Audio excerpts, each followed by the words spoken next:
আমার মন বসে না শহরে, ইট পাথরের নগরে, তাই তো এলাম সাগরে, তাই তো এলাম সাগরে।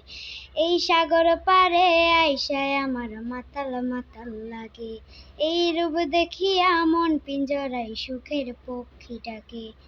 পারতাম যদি ঠাইকা যাইতে এই সাগরের পারে, ঝিনুক মালা গাইতা কাটাই দিতাম জীবনটারে। আমার মন বসে না শহরে, ইট পাথরের নগরে, তাই তো এলাম সাগরে, তাই তো এলাম সাগরে। আসসালামু আলাইকুম এভরিওয়ান, কেমন আছেন? আলহামদুলিল্লাহ আমরা অনেক ভালো আছি, আশা করি আপনারাও অনেক ভালো আছেন।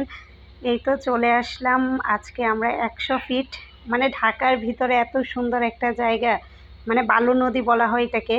বালু নদীতে এত সুন্দর একটা জায়গা, সত্যি মানে অভাবনীয়। আর আপনারা প্রথমেই আমার বোনের একটা ছোট্ট গলায় মিষ্টি গলায় এই গানটা শুনতে পেরেছেন।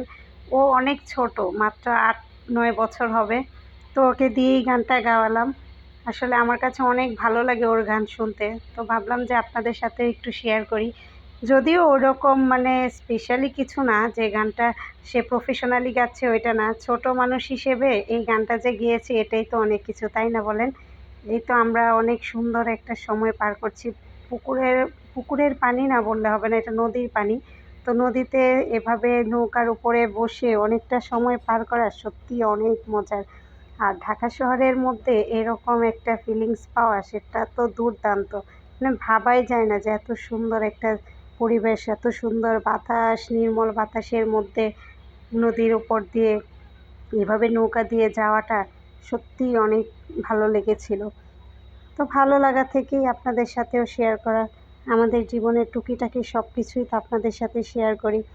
আর আপনাদের ভালোবাসা পেলে সামনে এগিয়ে যাব ইনশাল্লাহ। তো যদি ভিডিওটি ভালো লেগে থাকে তাহলে অবশ্যই লাইক করে দিবেন, শেয়ার করে দিবেন। আর চ্যানেলটি যদি সাবস্ক্রাইব না করে থাকেন তাহলে চ্যানেলটি সাবস্ক্রাইব করে দিবেন। আল্লাহ হাফেজ।